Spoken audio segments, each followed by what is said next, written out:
Kawasan Ekonomi Khusus Mandalika merupakan salah satu kawasan pariwisata yang menerapkan konsep ekoturism. Konsep ekoturism ini mengacu pada pembangunan pariwisata yang bersifat sustainable.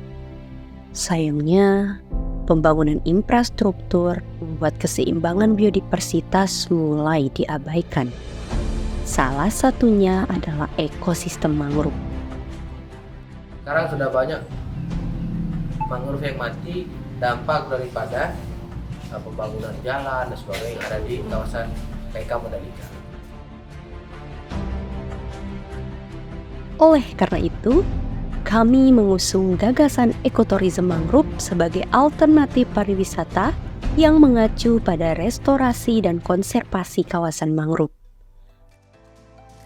Pengembangan ekoturism mangrove sebagai habitat alami flora dan fauna yang berasosiasi dengan mangrove akan sejalan dengan pemulihan biodiversitas.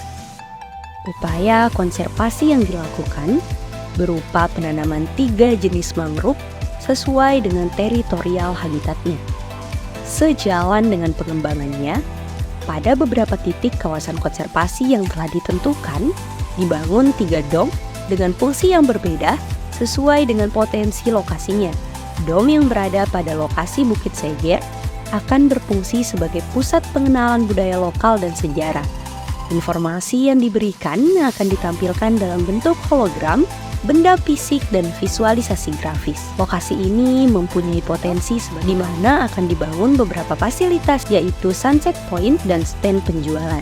Dom selanjutnya berada pada kawasan Pantai Batu Bereng yang berfungsi sebagai kawasan wisata edukasi yang ditujukan khusus untuk pelajar dan mahasiswa. Fasilitas yang dimiliki berupa ruangan edukasi seperti awetan biodiversitas ekosistem mangrove dan visualisasi grafis dalam bentuk hologram.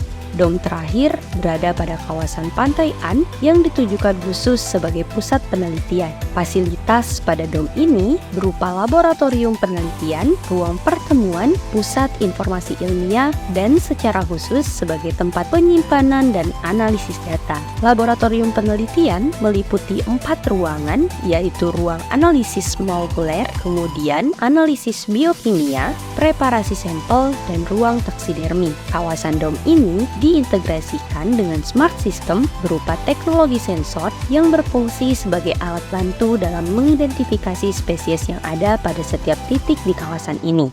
Data setiap spesies yang terekam oleh sensor akan disimpan pada database yang terhubung ke masing-masing dom. Seluruh dom akan saling diintegrasikan dengan database yang tersimpan pada dom ketiga sehingga penyaluran informasi akan dapat dilakukan. Sumber energi listrik pada kawasan ini dihasilkan dari panel surya, turbin angin, dan PLN. Dari ketiga pemasok sumber listrik ini akan mencukupi kebutuhan harian dari kawasan dom ini, yakni sebesar 45 hingga 120 kWh. Dengan adanya konservasi mangrove yang terintegrasi dengan smart system berupa dom akan mendukung Indonesia dalam tercapainya poin SDGs ke-7, 8, 9, 14, dan 15. Dalam hal ini adalah renewable energy, good jobs and economic growth, innovation and infrastructure, life below waters, and life on land.